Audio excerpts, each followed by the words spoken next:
¿Cómo definirías estilo de vida? ¿Qué dirías? ¿Qué es el estilo de vida?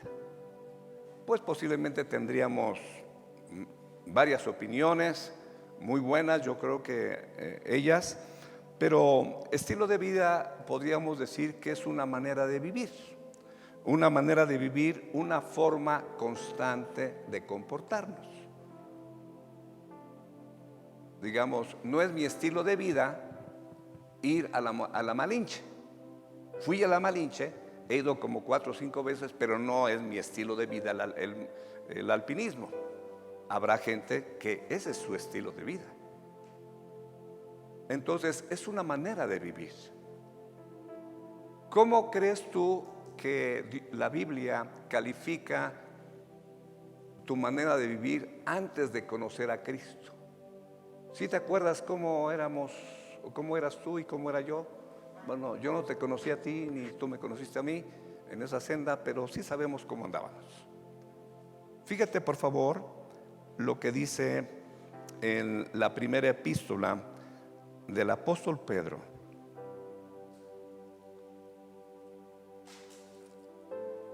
Primera epístola del apóstol Pedro, capítulo 1, versículo 17 y 18. ¿Sí lo tenemos ahí? Primera de Pedro, capítulo 1, versículos 17 y 18. Fíjese nada más cómo dice, es un versículo maravilloso. Bueno, a mí me gusta mucho la palabra de Génesis, Apocalipsis, hay cosas que no entiendo. ¿Usted entiende todo? Pero seguimos. Lo que no entiendo no me quita el gozo de aquello que sí entiendo. Y dice ahí, y si invocáis por Padre. ¿Cuántos invocan a Dios por Padre? ¿Cuántos invocan a Dios por Padre, hermano? ¿Cuántos invocamos? Dice, y si invocáis por Padre aquel que sin acepción de personas, todos están invitados. No es porque tú eres blanco, estás en el camino del Señor y tú eres medio morenito para afuera. No, sin acepción de personas, juzga según la obra de cada uno. Entonces, ¿qué es la exhortación? Conducíos en temor todo el tiempo de vuestra peregrinación. ¿Quién es un peregrino? Alguien que va de paso. Ese es un peregrino. Y usted y yo tenemos que vernos en la vida como que vamos de paso. Este no es mi mundo. Yo no soy de este mundo. Allá está mi ciudadanía. ¿Cuántos tienen allá arriba su ciudadanía? Bueno, allá está nuestra ciudadanía. Entonces, conducíos en temor todo el tiempo de vuestra peregrinación. Luego, fíjese, aquí viene en donde quería yo enfocarme. Siguiente versículo, 18.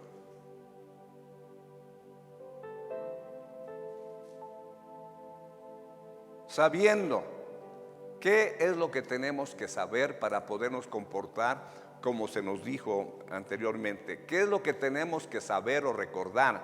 Que fuisteis rescatados de vuestra vana manera de vivir, la cual recibisteis de vuestros padres, no con cosas corruptibles como oro o plata. Y ahí sigue el pasaje. Pero lo que me interesa enfocar es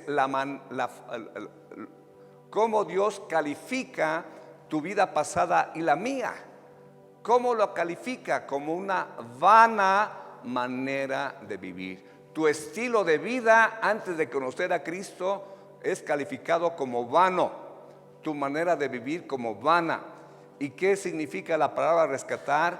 Que llegó alguien, Cristo Jesús, y pagó el precio por tu salvación, por tu redención.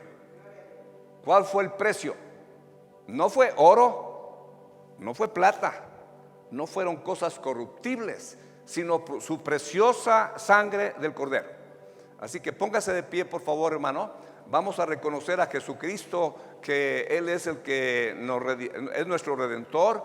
Podemos expresar con todo gozo que somos redimidos por la sangre de Jesucristo. Y quiero que levantes tu mano, te invito a que levantes tu mano y que le demos gracias al Señor por esa redención y por esa sangre, porque más adelante dice, sino con la sangre preciosa. ¿Puedes poner el siguiente, hijo? Sino con la sangre preciosa del cordero, dice, sino con la sangre preciosa del cordero de Cristo, como un cordero sin mancha y sin contaminación.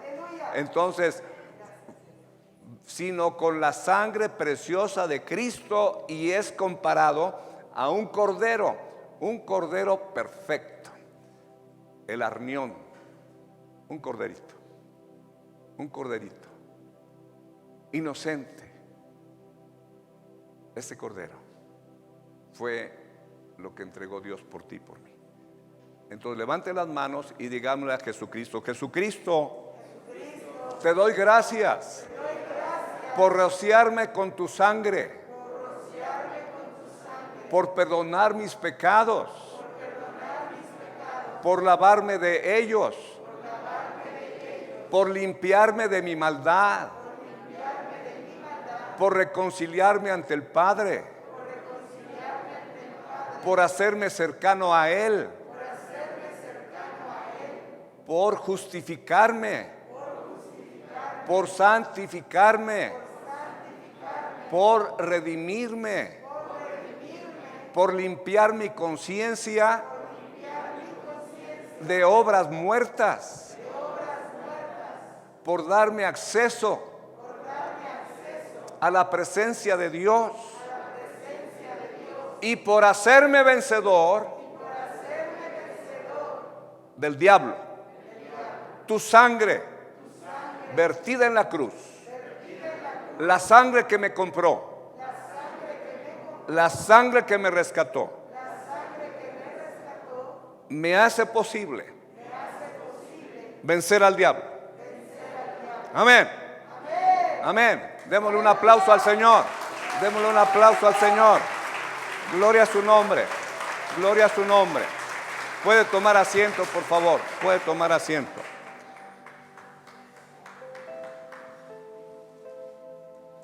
Entonces, ¿quién sabe cómo se debe de vivir entonces la vida?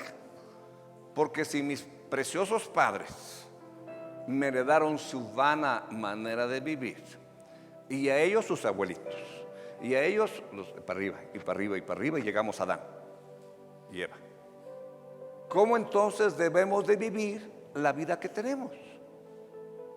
¿Quién puede ser mi modelo? ¿Quién puede ser mi punto de referencia? Porque si pongo mis ojos en un ángel, pues él nunca ha vivido una vida como la que estoy viviendo. Te voy a enseñar quién es el que debe ser tu modelo y mi modelo, si acaso no lo tienes como tal. Esa persona es la que nació en un pesebre. Esa persona, Jesús de Nazaret, nacido de María de Belén, esa persona está sentada en el trono, al lado del Padre. ¿Quieres checar lo que dice Apocalipsis 5, por favor? Apocalipsis 5, versículos 11 y 13. Apocalipsis 5, versículos 11 al 13. De haber nacido en un pesebre, oyendo a las vacas mugiendo, a las ovejas balando, al burro rebuznando, a las gallinas, ¿cómo hacen? Recaraqueando, y los caballos pateando, relinchando. Mire por favor lo que dice allí. Y miré y oí la voz de muchos ángeles alrededor del trono, y de los seres vivientes y de los ancianos, y su número de millones. Siguiente. Que decían a gran voz: el cordero que fue inmolado es digno de tomar el poder las riquezas, la sabiduría, la fortaleza, la honra, la gloria y la alabanza. Ese bendito ser que nació en un pesebre. Ninguno de los que estamos aquí, o tal vez me equivoco, hemos tenido un nacimiento en un lugar así. Pero ese bendito ser nació en un pesebre, rodeado de los olores que hay en un pesebre. Y ahorita lo vemos encumbrado, como nadie más, ningún hombre. Está al lado del Padre y es reconocido como el Cordero. Lo que lo llevó a ese lugar fue todas las cosas que llevó a cabo aquí en la tierra. Entonces tu modelo de vida no debe ser un artista que anda todo tatuado y con los pelos de punta y pintado de no sé cuánto y vestido con ropas rotas. Ese no tiene que ser tu modelo. Ni el artista despampanante, ni el político deslumbrante, ni el deportista todo encumbrado ante la sociedad. Tu modelo tiene que ser aquel que nació en el pesebre y que está exaltado en gloria. Él tiene que ser tu modelo. ¿O estaré equivocado? ¿Cree que tendrá credenciales necesarias para que este ser bendito se convierta en tu modelo y en mi modelo?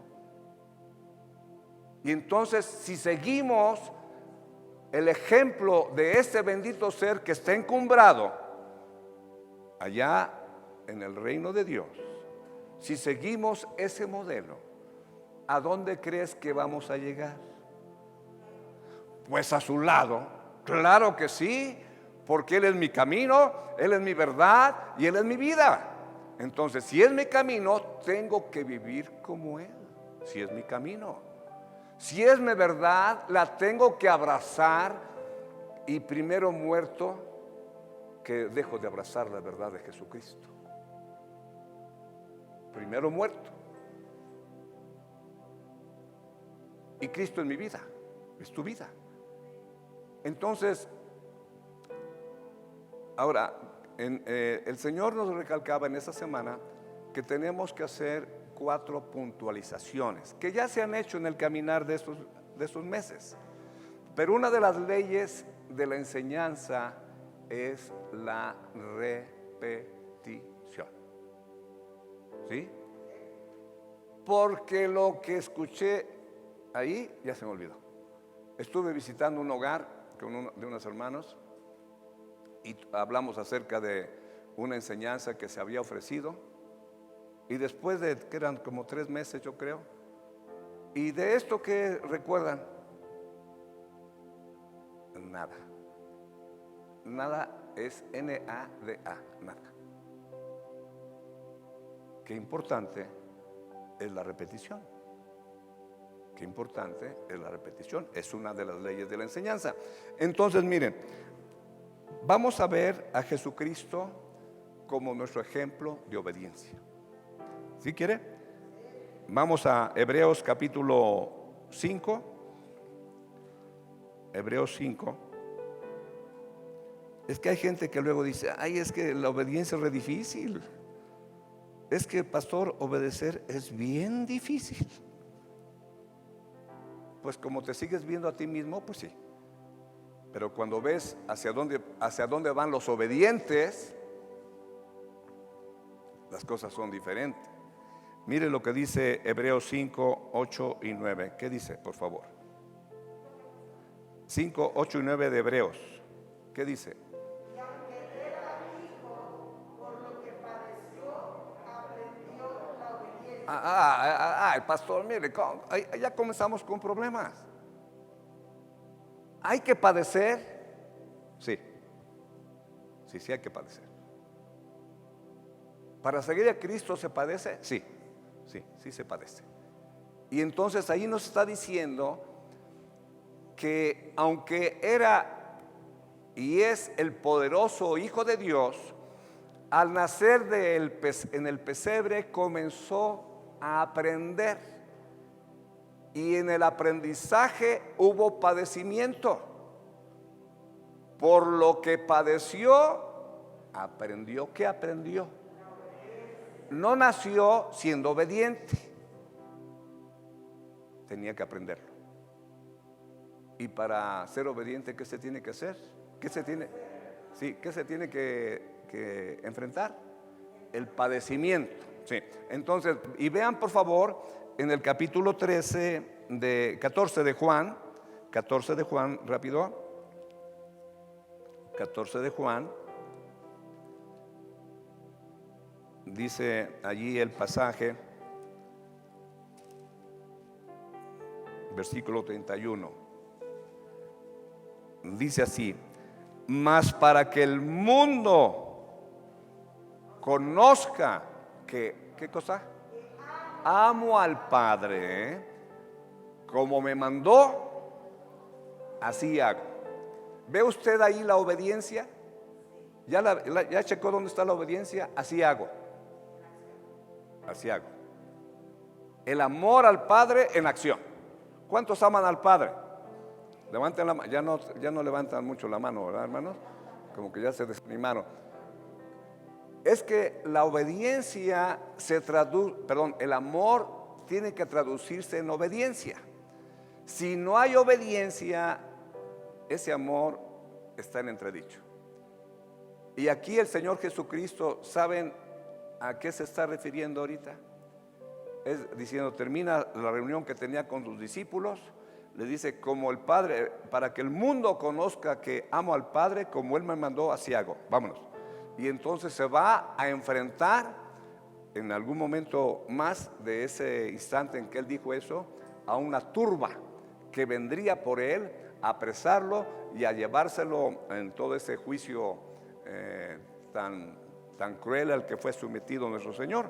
Entonces, para que el mundo sepa que amo al Padre, como me mandó, así hago. ¿Qué le había dicho al Padre? Si es posible que pase de mí esta copa. No, no es posible. Tienes que pasar por eso. Y ahí va el Señor Jesucristo. Un ejemplo de qué dijimos. Un ejemplo de obediencia. Veamos en Lucas capítulo 23 un ejemplo. Vamos a ver de qué es ejemplo ahí el Señor Jesucristo. Lucas 23 versículo 34. Lucas 23 versículo 34.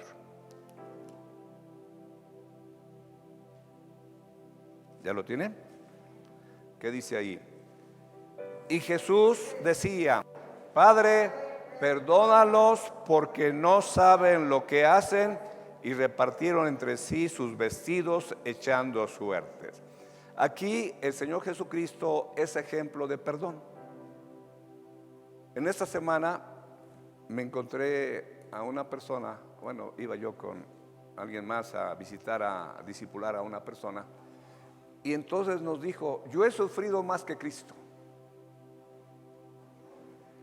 Eso se atrevió a decir eso. Yo he sufrido más que Cristo. Bueno, ya le explicamos ahí algunas cosas, ¿no? Pero el padecimiento del Señor Jesucristo, si tú hubieses estado en su lugar, ¿qué le hubieses pedido al Padre que hiciera con los que te crucificaron? Que descienda fuego del cielo y los consuma, despelleja a los vivos, o a saber qué se te hubiese ocurrido. Pero ¿qué es lo que hace el Señor Jesucristo? Perdónalos porque no saben lo que hacen. Uno dice: ¿cómo no? Si sabían, pues agarran y crucifican y todo eso. Sí, en ese aspecto sí. Pero ¿quién estaba detrás de todo? Satanás. Es lo que ellos no sabían. Judas no sabía que estaba siendo un instrumento de Satanás. Y todos los sacerdotes y fariseos, toda aquella turba, eran instrumentos de Satanás. Ellos creían estar expresando lo que era su sentir, pero realmente era detrás de todo eso estaba Satanás orquestando todo para que Cristo, el Hijo de Dios, porque los demonios sabían que era Hijo de Dios, ellos mismos lo reconocieron. Entonces ellos fueron induciendo a todos para que lo crucificaran. ¿Y qué es lo que hace nuestro Señor? Perdónalos. Así que, hermano, Jesucristo es ejemplo en obediencia y en perdón. Tú tienes que perdonar, hermano. Tienes que perdonar. Si tú eres una persona que tienes atravesado a alguien en el hígado, o yo no sé si en el páncreas, o no sé dónde ande atravesado. Si tienes tú una persona que te molesta siquiera pensar en ella, que no te la quieres encontrar, y te llamas cristiano, hermano, hermana, te está engañando el diablo. Al igual que engañó a Judas y a todas esas personas que ya hicimos referencia, te está engañando a ti, haciéndote consentir pensamientos y sentimientos que justifiquen esa postura emocional. No tienes por qué aceptar en tu corazón el tener atravesado a alguien, que aborrezcas a alguien. No lo tienes que permitir. Ahorita te estamos diciendo que detrás de todo ese encono, ese odio, esa rabia, no está Jesús. ¿Quién está? El diablo. Él está ahí, él está ahí. Y si tú no tienes posibilidades en ti mismo o en ti misma de perdonar, yo lo entiendo. Es decir, ¿qué es lo que entiendo? No entiendo la falta de perdón, porque yo no soy una persona que guarda cosas. Eso no. Pero entiendo por qué he ministrado a mucha gente que no tienen capacidad para perdonar, emocional. Hubo una persona a la que simplemente el decir que tenían que perdonar se descompuso emocionalmente. Sí, es que hay cosas muy dolorosas. Pero aquí en esta iglesia, los jueves y los viernes, se les invita a que vengan y sean ministrados y sean ayudados en ese corazón que está lastimado. Porque si no puede perdonar es porque está herido. Si no puede perdonar es porque le duelen las heridas. Si no puede perdonar es porque le supura ese dolor. Lo entendemos y queremos ayudarte. Ve con el pastor David y dile: pastor, yo quisiera que me ayudaran. Podía darme una cita. Y venga aquí y se le ayuda, se le ministra. Pero queremos animarle a usted que así como el Señor Jesucristo nació en un pesebre y llegó a la diestra del Padre, que tú y yo también estemos allá con Él. Pero para eso tenemos que obedecer. Para eso tenemos que perdonar. Otra cosa que tenemos que hacer es amar. En Juan capítulo 13, versículo 34 y 35. Juan capítulo 13, versículo 34 y 35.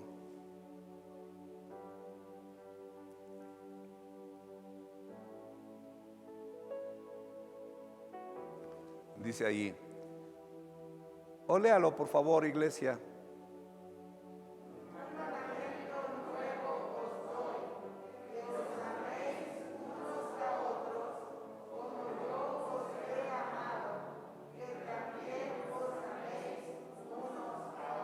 Y el 35.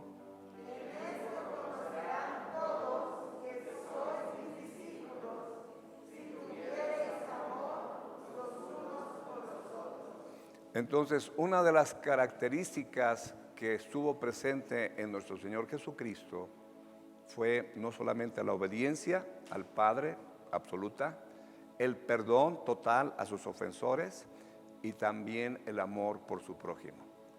Y aquí se les muestra a ellos: ámense como yo les he amado.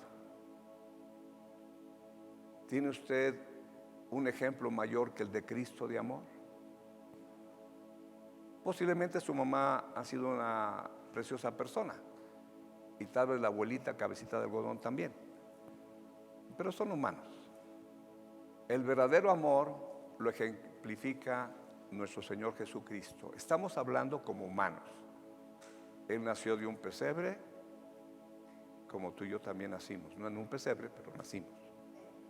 Entonces, su amor tiene que ser un ejemplo. Un ejemplo. No tenemos nosotros excusa. Estamos buscando quién puede ser nuestro modelo de vida.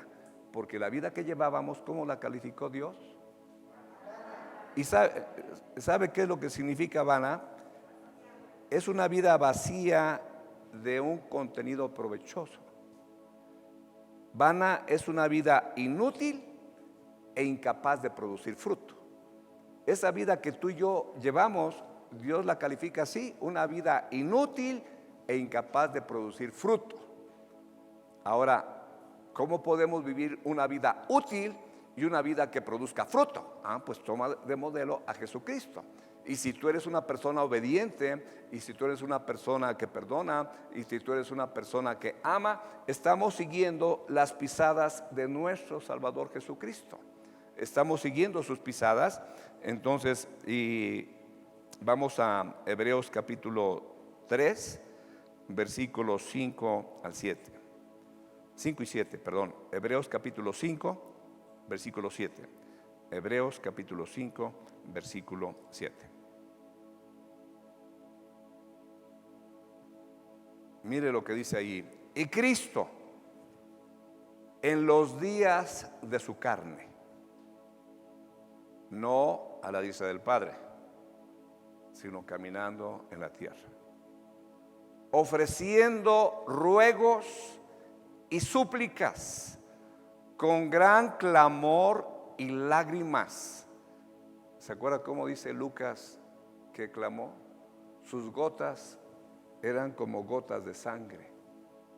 Tal era su angustia. ¿Tú has sudado alguna vez gotas de sangre? Yo no, la verdad no. Ni siquiera he sudado. Bueno, sudo porque ando jugando, haciendo o trabajando, cosas así. Pero cuando estoy en oración, que llegue yo al punto de sudar, a mí no he llegado a ese punto. No sé si tú sí ya hayas llegado. Pero él estaba orando. Y en la oración fue tal su aflicción que se expresó ante el Padre con clamor y lágrimas al que le podía librar de la muerte. A él, a su Padre clamó. ¿Y qué dice ahí? Fue oído a causa de su temor reverente. No dice que se cambió la estrategia o el plan. Simplemente dice que fue oído. Dios lo escuchó. Sí, hijo, ya te escuché, pero no es posible la salvación sin que tú entregues tu vida como un cordero. Entonces, fue oído a causa de su temor reverente. ¿Tú temes a Dios? ¿Sabes lo que es temer a Dios? De manera muy práctica, es aquel que teme a Dios se aparta del mal. Mal en cualquier presentación. Mal en un negocio, mal en un trato con alguna persona, mal en todas las áreas de la existencia. El que teme a Jehová se aparta del mal. Y el Señor Jesucristo es un ejemplo de temor a Dios. ¿Se le tiene que temer a Dios? Pues si tú lees la Biblia, desde pasta a pasta encontrarás la exhortación a que debemos de temer a Dios. En Apocalipsis dice: temed a Dios y dadle gloria, y adorad a aquel que hizo los cielos y la tierra, el mar y las fuentes de las aguas. Así que toda la Biblia nos presenta que el principio de la sabiduría es el temor de Jehová. Así que, repasando, hermanos, rápidamente, la naturaleza del Señor Jesucristo se manifiesta en esa predisposición de su corazón a obedecer. Su disposición de su corazón a perdonar, la expresión de su corazón en amar y en practicar permanentemente el temor de Dios. Esa es la naturaleza de Jesucristo expresada en acciones, y esa naturaleza Dios quiere que la tengamos en ti, tú y yo. Ya la tenemos. ¿Cuándo? ¿Cómo? Cuando aceptaste a Cristo. Ahora, esa naturaleza que está allá adentro, que es la vida eterna, la vida de Jesús, la vida de Dios en nosotros, tiene que expresarse. ¿Cómo se expresa? En obediencia. ¿En qué más? En perdón. ¿En qué más?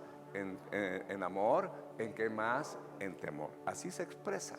Y de esa manera, ese bendito ser que leímos, que está sentado al lado del Padre, ¿cómo le hizo ese hombre que nació en un pesebre? ¿Cómo llegó hasta acá?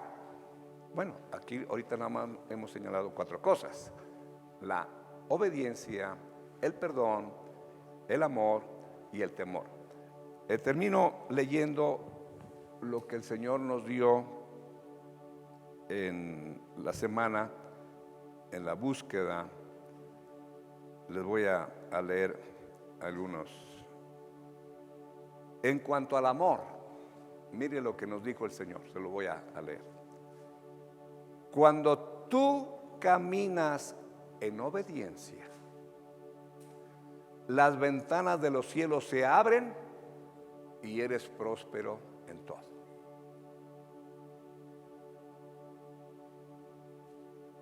Cuando tú caminas en obediencia, las ventanas de los cielos se abren y eres próspero en todo. Si tú has caminado en obediencia, podrás ver en tu casa el reflejo, el resultado de esa obediencia. Tú puedes decir, bueno, es mi trabajo. Sí, yo no digo que tu trabajo no esté ahí presente, pero ¿quién te ha dado la vida, la oportunidad, el desarrollo, la prosperidad en lo que tú has aprendido para que tengas lo que tienes? Es la obediencia. La obediencia es el camino a la bendición, hermano. La desobediencia es el camino a la maldición. Así que tú eliges. Luego llegan a nuestras pláticas, a consejería, personas que han sembrado desobediencia, injusticia en muchos aspectos. Llegan con una cosecha terrible. Pues sí, es que lo que se siembra se cosecha. Si tú llegas a mi casa, tú vas a ver la cosecha de la obediencia. Lo que está ahí es producto de mi obediencia desde que tenía 20 años hasta ahorita que tengo 73. Obediente, obediente, obediente. Y Dios bendice al obediente.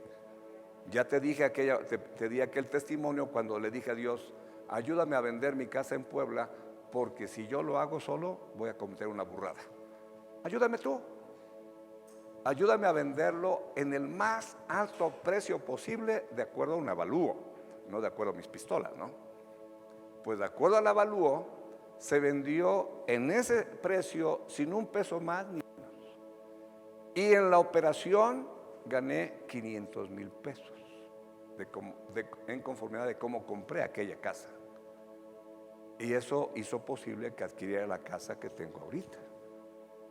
Porque la obediencia trae bendición. Porque la obediencia trae prosperidad. No estamos hablando de cosas al aire nada más, sino cosas que son efectivas para aquel que se mantiene obediente siempre. No es cuestión que obedezco este domingo y el resto de la semana hago lo que quiero y el próximo domingo obedezco y así te la llevas. O este mes sí y el otro no, o este año sí y me descanso 4 siendo desobediente y ahí la llevas. No, la vas campechaneando. No, hermano. La obediencia tiene que ser constante, continua, total y agradecida.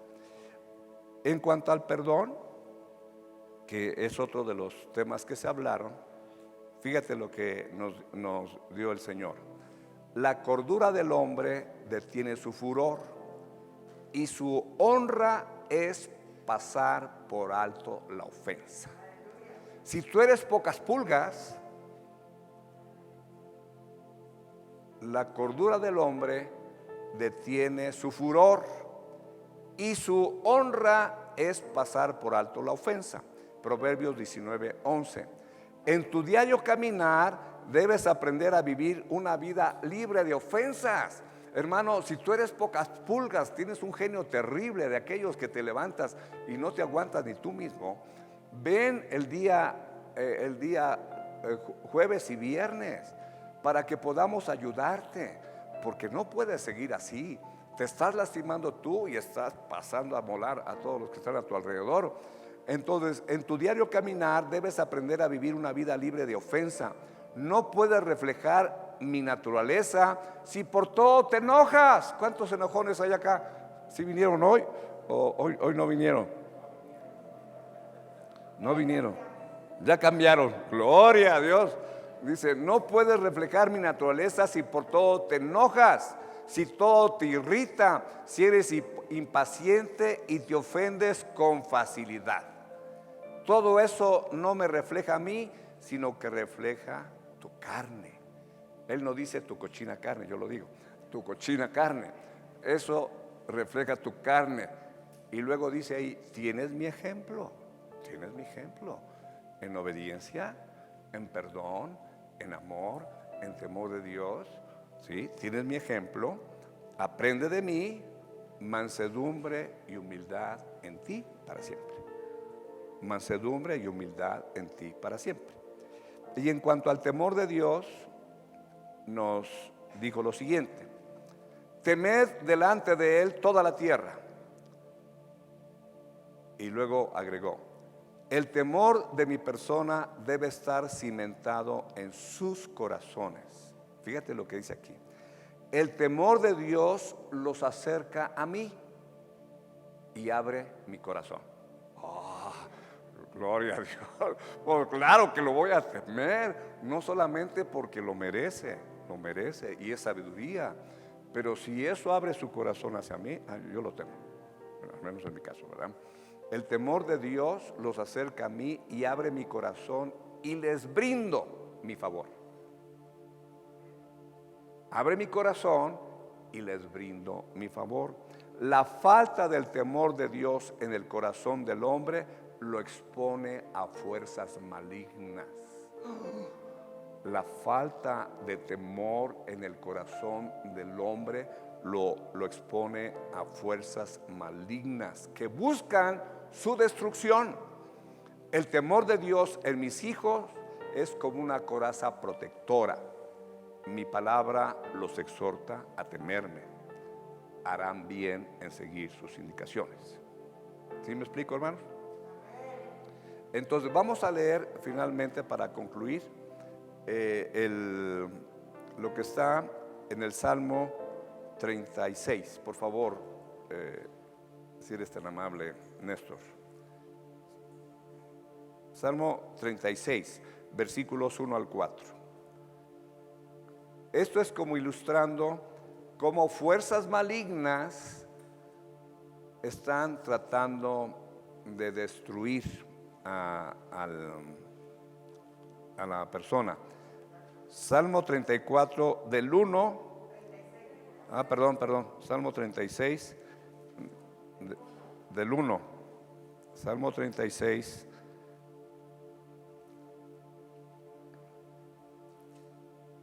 Mire lo que dice ahí ese pasaje. Dice: la iniquidad del impío me dice al corazón, no hay temor de Dios delante de sus ojos. Se lisonjea, por tanto, en sus propios ojos, de que su iniquidad no será hallada y aborrecida. Las palabras de su boca son iniquidad y fraude. ha dejado de ser cuerdo y de hacer el bien. Medita maldad sobre su cama, está en camino no bueno, y el mal, ¿qué cosa? No aborrece. ¿Qué es el temor de Jehová? Aborrecer el mal.